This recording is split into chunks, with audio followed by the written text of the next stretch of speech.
This episode is brought to you in part by Pittsburgh Seminary's Henderson Leadership Conference, September 22nd to 24th, with Dr. Diana Butler Bass. Attend in person or online for lectures and workshops with strategies for ministry amid political and theological divisions. Visit www.pts.edu/Henderson.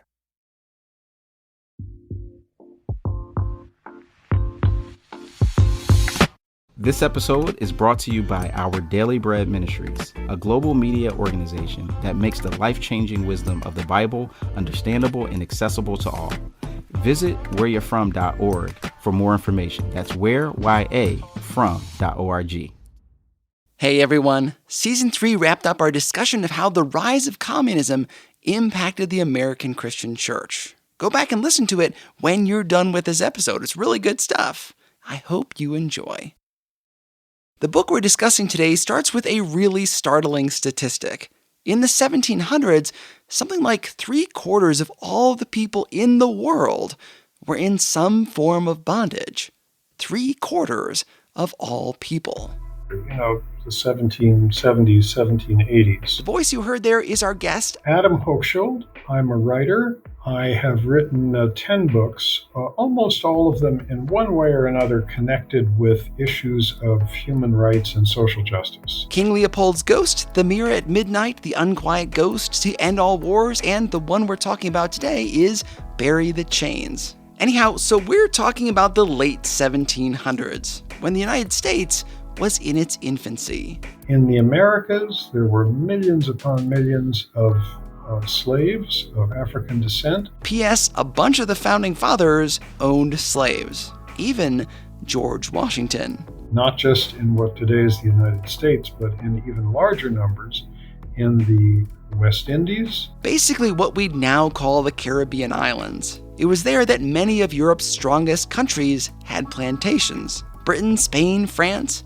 But slavery wasn't just in the West Indies and in the United States. It was all over the world. Here is a little overview of that reality. In Africa itself, most of the continent south of the Sahara Desert were slave societies, and that's why European and American slave ship captains sailing up and down the west coast of Africa could so easily find captives to buy. Ugly but true. Africans also enslaved each other. Putting people into bondage seems to be one of the defining marks of human history across cultures. There was also a vigorous trade from the east coast of Africa to the Arab and Islamic world, carrying slaves there. People in India and China were held in debt bondage to landowners. Not quite slavery, but bondage nonetheless. In Russia, most people were serfs. Meaning they were tied to the land, could be sold with it, and served at the pleasure of a feudal lord. Some form of bondage was a pretty normal thing. Statistically, the most normal thing. Again, 3/4 of all humans on the planet were in some form of bondage. Lots of different governments and organizations also took part in the late 1700s, even the Church of England, who owned slaves in Barbados. It actually was owned by the missionary arm of the Church of England. That's not good. The plantation was known as Codrington. Christians, it turns out, were on all possible sides of the slavery debate. Some owned slaves, some were slaves, others transported them, some were indifferent, and still others stood up against injustice. We'll get to them soon. Right now, I'm just trying to paint a picture. We have this idea that the 17 and 1800s were this tranquil, pleasant time to be alive. I can say definitively, no, they weren't. Even the Church of England held slaves. So it's remarkable to me that the establishment church of the day in Britain didn't recognize this as a problem or a contradiction. That makes two of us. There were all sorts of ways to justify slavery. I did a bunch of episodes about one of them, the so-called Curse of Ham. I'll put links in your show notes. How did we transition away from this, from the majority of human beings being in some form of bondage? Let's focus on the British for this episode. How did the mightiest empire in the world in the late 1700s abandon slavery? Many Christians know the names of several of the men involved in ending the British slave trade, Newton and Wilberforce. The movie Amazing Grace tells the story of several of them, but Adam decided to focus elsewhere, on a forgotten subject. Initially, I set out to write a book about John Newton, who is, of course, the most famous hymn writer in the English language, wrote Amazing Grace and all sorts of other hymns, which we still sing today. John Newton, the writer of Amazing Grace, was himself the captain of a slave ship. And the way the story is sometimes told by mythologizers was that he pursued that horrible occupation, then he had a moment of conversion, and then he gave it up and came ashore and wrote these marvelous hymns and became a famous evangelical preacher. Makes for a nice, tidy story. Someone sees the light and realizes how terrible slavery is. That's the story we often tell because it's so uplifting, so positive.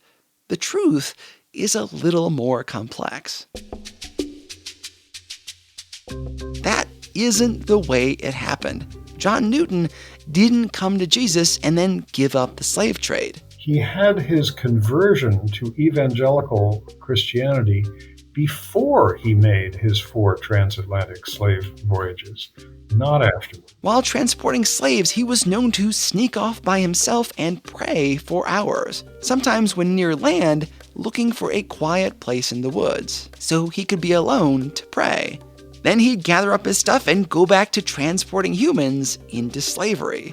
He only gave up the slave trade for medical reasons. Became the most famous evangelical preacher in England, wrote Amazing Grace and all these other hymns, and during the first part of that period, he still had all his savings invested in his former employer, who owned a fleet of slave ships based in Liverpool. History is rarely tidy. Our heroes are often just like us, flawed. Newton spoke out against slavery for the first time when a anti-slavery committee organized in London, and a young man associated with it named Thomas Clarkson. That lesser-known abolitionist I mentioned earlier. We'll talk about him in more detail in a few minutes. Clarkson came to him and said, "Reverend Newton, you really have to say something." Then he wrote a forceful pamphlet. He testified before Parliament 1 or 2 times. And then for the remaining 2 decades of his life, he said absolutely nothing on the subject. He was convinced that the major sin of the day was blasphemy, not slavery. Blasphemy? Now, don't get me wrong, blasphemy is no great habit, but it's not really on the same level as slavery. As for Newton, I don't see him as a central figure in the movement. Oh man, did that catch me off guard. But the movies, the folklore, the biographies. Trouble is, his slave journeys and his life were well documented. We've been telling the story in a kind of funny way, focusing on a couple of guys like Newton who were important, but not as vital as some other figures who have been less well remembered. Today on the show, we're going to discuss one of these missing figures, Thomas Clarkson, and the way that Christians helped to bring down the slave trade in the British Empire. It's a story of journalism, courage, defiance, and hats. Yes, hats. You're listening to the show that uses journalistic tools to look inside the Christian church. We press pause on the culture wars in order to explore how we got here and how we can do better. I'm Chris Staron, and this is Truce. This episode is brought to you by No Small Endeavor, the acclaimed podcast from Great Feeling Studios and PRX. In each episode, host and award-winning theologian Lee C. Camp sits down with courageous and impassioned people, like Hollywood legend Rob Reiner and civil rights hero Reverend James Lawson, talking about what it means to find true happiness and flourish in day-to-day life. And if you're looking for somewhere to start, why not check out the recent episode with award-winning journalist and best-selling author Tim Alberta on Christian nationalism's role in the Republican Party. Follow No Small Endeavor on Apple Podcasts, Spotify, or wherever you get your podcasts. Christians were on all sides of the slave trade. I'm transitioning from talking about all bondage to specifically African people being bought and sold. You're probably thinking, how can a Christian be so blind to the suffering of others? And it depends on the convictions of the people as well as their geography. The British way of doing things was different than in the US. In the UK at the time, there were not that many black people. They weren't just walking around London going to school with your kids. It was possible for you to live your whole life without seeing any black people. Not any. In the United States, slavery happened right there in the fields, in houses where servants cooked and cleaned. Black people were a part of everyday life. Britain was different. Black people were far away, doing hard labor in sugarcane fields across the oceans. All the British saw was sugar and rum, not where it came from. So how did Christians in Britain not do anything for so long? Well, there are many reasons, but in researching this story, I found this to be really interesting. Unlike in the United States, they may not have known the scope of the slave system. How do you correct injustice when you don't know there's a problem? That's where our largely forgotten hero comes in, Thomas Clarkson. To me, the greatest hero of the story is Thomas Clarkson, who was the traveling organizer for the Anti-Slavery Committee. They had their first meeting on May 22nd, 1787. A date, I think, which is a huge landmark in the history of human rights. Okay, I'll say it again. May 22nd, 1787. 12 people gathered together to figure out how to put an end to slavery. This meeting sparked decades of fighting to end British slavery. A whole movement started with just a dozen people. Thomas Clarkson, this guy I'm guessing you have never heard of, was at the center of it. One unusual thing about this committee, 12 men who met for the first time in this Quaker bookstore and printing shop in London, a little courtyard that is still there today, although unfortunately the printing shop is not. One extraordinary thing about this committee was that it was interdenominational. At that time in Britain, that was unheard of. People of different religious denominations working together for a secular cause just didn't happen. It was important because the only religious group in Britain that had taken a principled stand against slavery and had done so for several decades were the Quakers. The Quakers, otherwise known as the Society of Friends, are a religious group that was started in the 1650s in England. Essentially, they reject the ideas of clergy and liturgy. In meetings, they sit silently until someone is inspired to talk. Most important to this story, they were anti-slavery, to the point of excommunicating members who owned slaves. And actually, when some Quakers in the Americas freed their slaves, they actually paid them compensation. That's kind of amazing. Quakers paid compensation to African slaves set free. Trouble is, the Quakers were not a popular sect in Britain. People didn't take them seriously. They said thee and thou, they wore these funny hats, and they were renowned for not taking off their hat in front of anybody. Because their system of belief is built on the idea of equality, not hierarchy. Hence why they don't have clergy. Taking your hat off was a sign that someone else had higher status than you. So they kept their hats on to show that all people are equal. They also didn't have the normal days of the week, Monday, Tuesday, Wednesday, etc., because the days were named for pagan gods. So, people regarded this group as eccentric. Though they were anti-slavery, they couldn't get any political traction on their own, because they were so different from the rest of society. But along came our guy, Thomas Clarkson. Clarkson saw that they were passionate in their commitment. There were a lot of them. Some of them were quite well-to-do businessmen with the ability to help fund this movement. He knew that they would need Anglicans, people of the Church of England, involved too. Members of Parliament were required to be Anglican. If they were going to get through to the people at the top, they needed to recruit people who belonged to the Church of England. On this committee, there were 9 Quakers and 3 Anglicans. And it was one of the Anglicans who signed all the letters so that they could use the normal names of the days of the week and the days of the month. They needed each other if they were going to get the word out. Clarkson then became the traveling organizer for the committee, which was a lot more important than it sounds. He was the go-to guy for the organization, printing information and crisscrossing the countryside on horseback to tell others. First, they needed real hard data, actual statistics and first-hand accounts of what the slave trade was like. If they were going to make their case, their figures had to be accurate. As I said, most people living in the British Isles at that time had never set eyes on a black person. There were only 5,000 or so blacks in Britain at this point, many of whom were former slaves.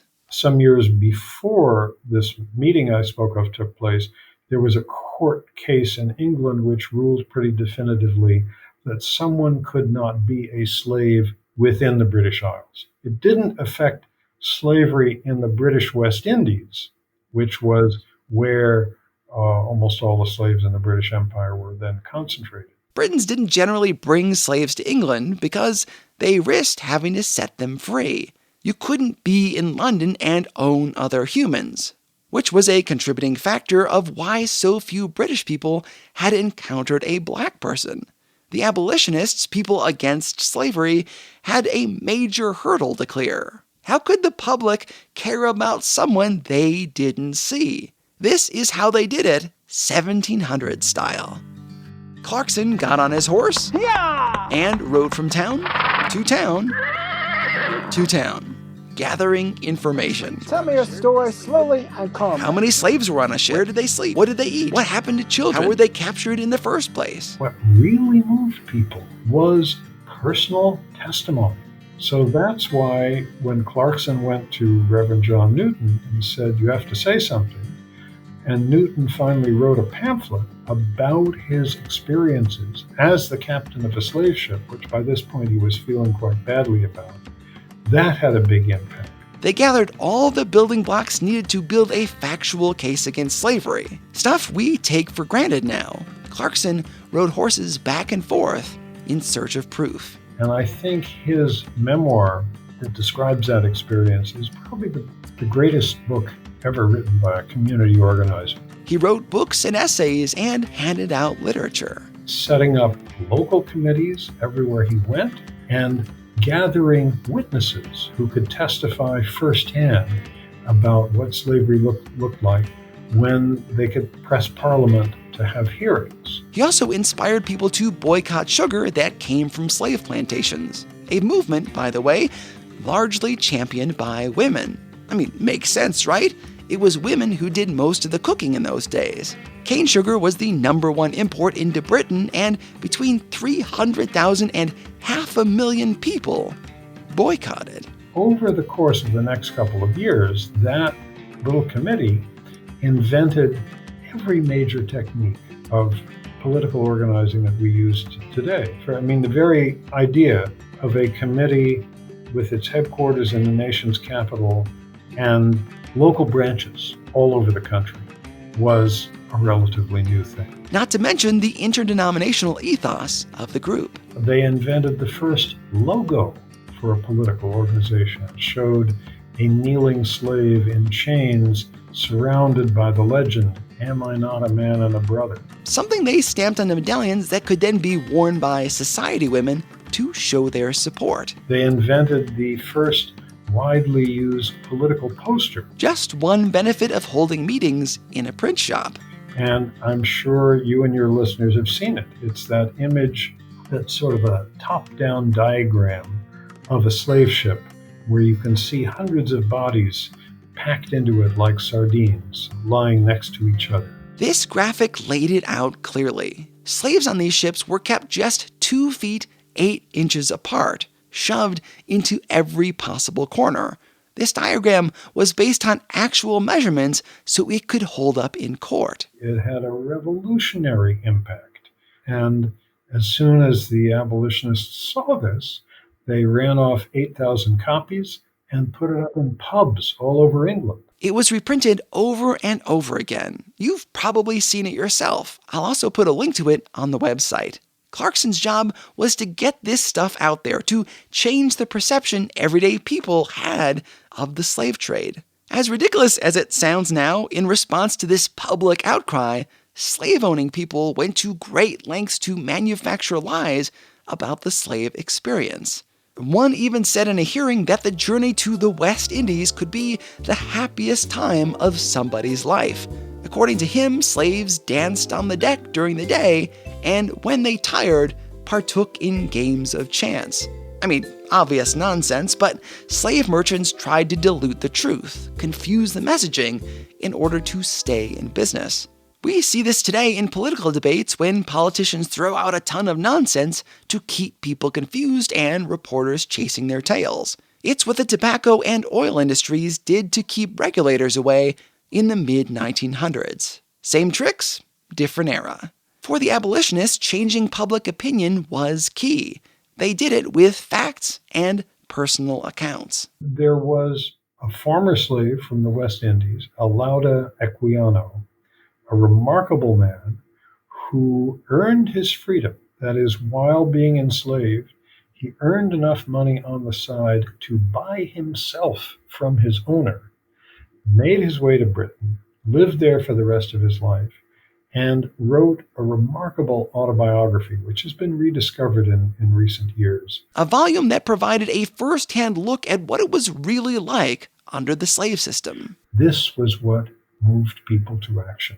And in some sense, all of us who are, trying to do something like investigative journalism today are following in their footsteps. It's hard to convey in one short little podcast just how much work these people did. Canvassing, gathering information, holding giant meetings, standing before Parliament, year after year, decade after decade. They thought they gained ground, that the government was going to pass a law, and then King George went mad, and the king had to sign off on this kind of legislation. So the law was dead in the water. Then the king got a little better, so they pushed hard again. And then the French Revolution happened, and Britain was at war with France. Many Brits blamed the French for abolition talk. The two countries had been duking it out for supremacy in the West Indies. They'd been at each other's throats for a long time. So the rumors spread in London. Was the abolition movement anything more than a clever attempt by the French to ruin the British economy? No, that's silly, it wasn't, but that belief slowed down the abolition movement. It seemed like every time they gained a little ground, something came up. That must have been deeply frustrating. But they were eventually successful. There were a number of things that brought down the slave trade. One of them, of all things, was the American Revolution. Keep in mind also that the moment that this movement began, 1787, in Britain, was midway between the American Revolution and the French Revolution. So there were a lot of ideas about human freedom in the air. The rights citizens could have, freedom of, say, religion, speech, representative government. The revolution here was part of what sparked one in France. What wasn't clear was just how far these ideas should extend. Freedom, some people thought, was a slippery slope. You give it to one group, the next is going to want it too. The British weren't going to let their colonies in the New World go so easily. We know about the Revolutionary War, but what you may not know is that the Crown had a secret weapon against the rebels: built-in fighters on our soil. Most of those who were in the lead in the revolution, in the movement for independence from Britain, were slave owners. So in order to foil them, the British promised freedom not to all slaves in the American colonies, but promised freedom to slaves of rebel masters, that is, those who had turned against Britain, if they made their way to British forces. If slaves of rebel forces fought against their masters, they could earn their freedom. Some of George Washington's own slaves did just that. I hope George taught them how to say goodbye. Sorry, that's a Hamilton joke. Freedom was in the air. First, British anti-slavery groups sprang up and disseminated information. Second, The American Revolution demonstrated that people could break free of their imperial masters. The third thing that pushed the British abolition movement forward was slave revolts in the West Indies, where white people were greatly outnumbered by their black slaves. On no island was it less than 5 enslaved people to 1 free person, and on some it was as high as 20 to 1.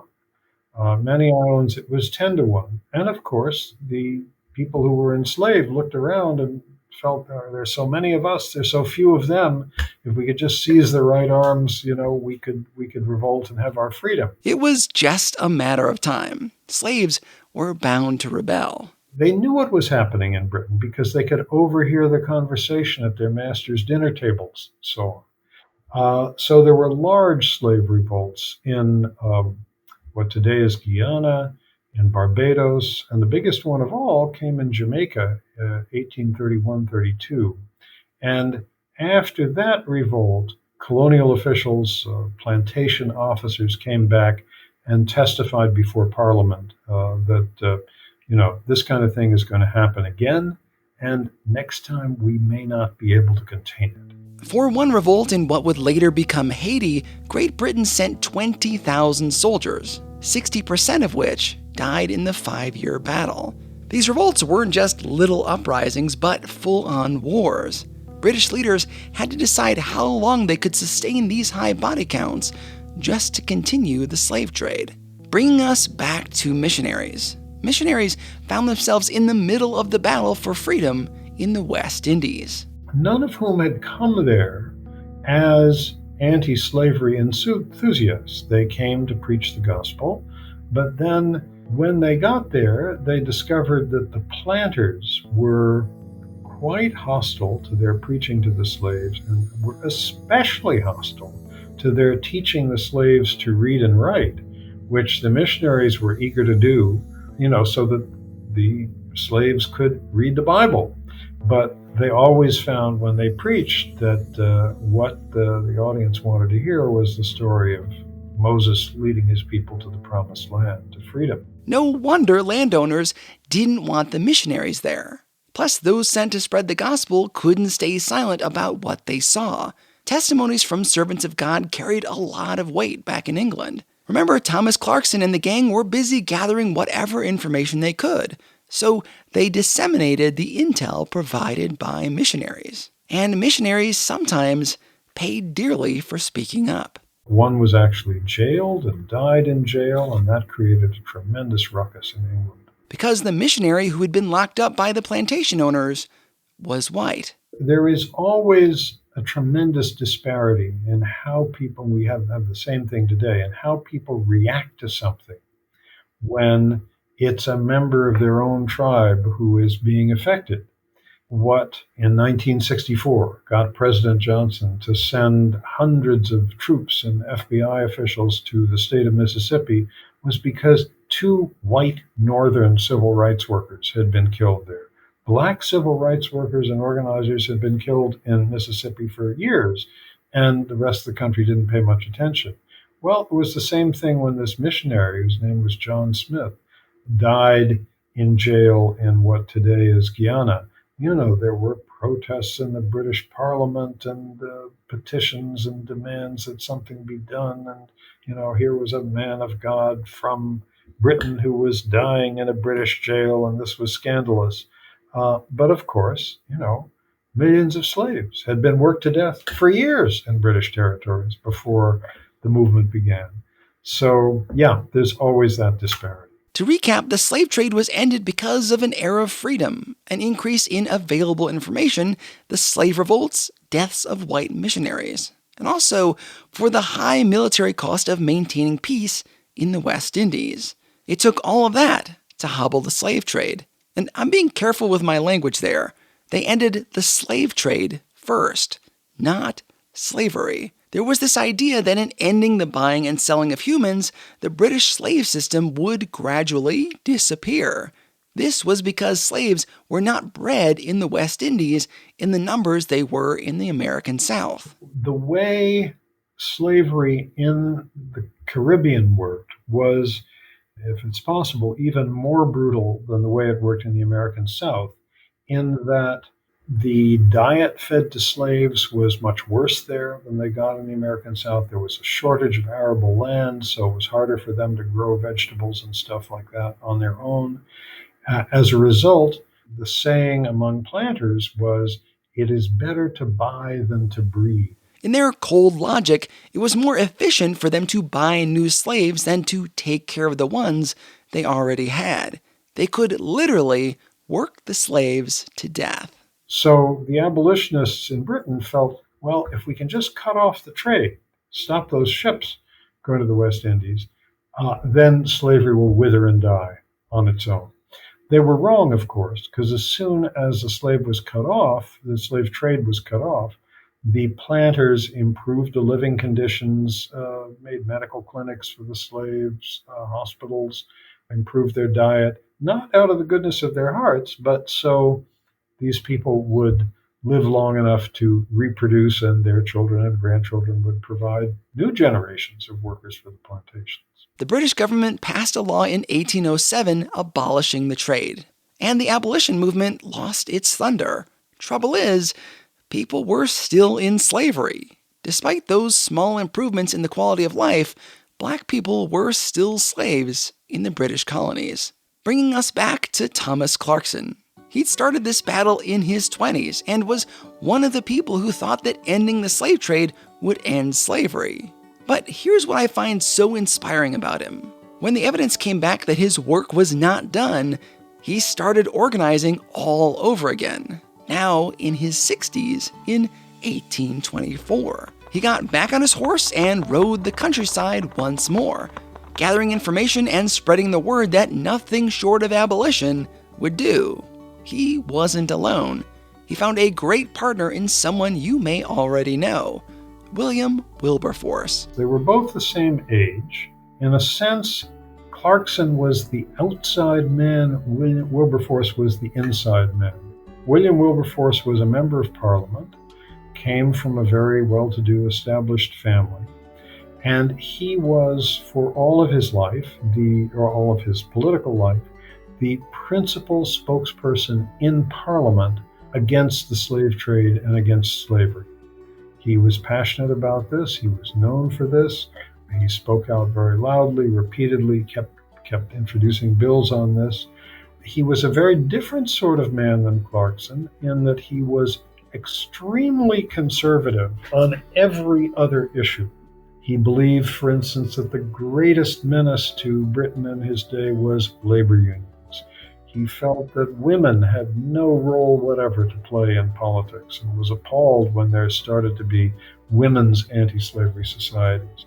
But I think in a way that made him effective because it meant that his fellow members of Parliament took him more seriously than they would have had he been somebody like Clarkson, who was on the radical side of every issue. These two guys, who really were very different from each other politically, were able to work together for this common cause, forming a very important partnership. But most of us don't know about Clarkson, only Wilberforce. I think the reason for that is that Wilberforce, because he was an evangelical Anglican who was deeply conservative on every issue other than slavery, is very much a hero for conservative evangelicals today. And at the time that I was writing Bury the Chains, I counted up and there was something like 22 biographies of Wilberforce by evangelicals, and only one at the time of Clarkson. It would not be until 1834 that slaves were given freedom. And even then, they had to work for 4 years as unpaid apprentices under their former masters. Full abolition didn't take place until August 1st, 1838, a full quarter century before the same could be said about the United States. 51 years after that first meeting in a printing shop, slavery was finally over in Britain. Starting with just 12 men, it blossomed into multiple waves of public support. Boycotting sugar, gathering intelligence, slave uprisings, and the death of untold thousands. Still, it was far from over. once slaves were freed, there was a lot of disagreement about what to do with them after that. The battle for equal opportunities continues to this day. While many white people in Britain supported abolition on the other side of the world, it was quite another thing to give that person a job or seat their kids in schools next to white children. Some abolitionists thought it best to send black people back to Africa to start their own colony. I'll tell more about that colony on Africa as a bonus episode to my patrons. I wanted to share this story for a number of reasons. First, to demonstrate what happens when people work together across denominational lines to undo systematic injustice. Second, to point out the value of a case made well. One of the most powerful tools these abolitionists used was clear truth. They could point to the size of the slaveholds, the conditions on the ships and in the plantations, death rates, and eyewitness accounts to make their case. There is something to be said for gathering information. Finally, I wanted to spread the word about Thomas Clarkson, the tireless canvasser, writer, and agitator. We remember William Wilberforce and John Newton, but not Clarkson. There are reasons for that. Wilberforce had two very influential sons. One was chaplain to Queen Victoria, and one was a bishop. They wrote a 5-volume biography of their father, which endeavors to essentially relegate Clarkson to an extremely minor role in the movement. And Clarkson did historians no favors because he destroyed most of his papers. We need to know this guy's name, the one who devoted so much of his life to ending injustice. He was the only one of the original 12 men who met in that printing shop that lived to see abolition. You know, I mentioned it when we first started talking, and I said one of the things that made the Quakers considered oddballs in England was that they wore these very distinctive hats, and they would not remove them except when they preached or prayed. And there were actually legal cases where a Quaker had refused to take off his hat before the king and was sent to jail. I think that was in the previous century, the 17th. You know, they were known for not taking off their hats except in church. But for Clarkson's funeral procession, there were many Quakers there, and they removed their hats.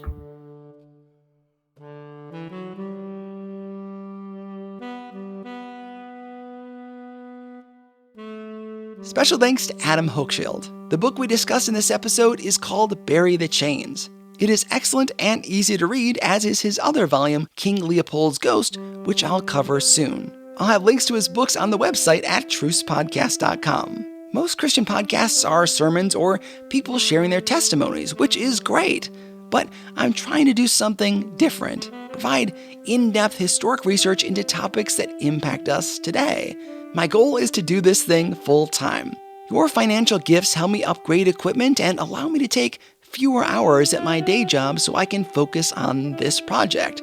And if you become a patron of the show, you'll gain access to bonus materials not heard anywhere else. Visit trucepodcast.com for more details. God willing, we'll talk again in 2 weeks. I'm Chris Staron, and this is Truce.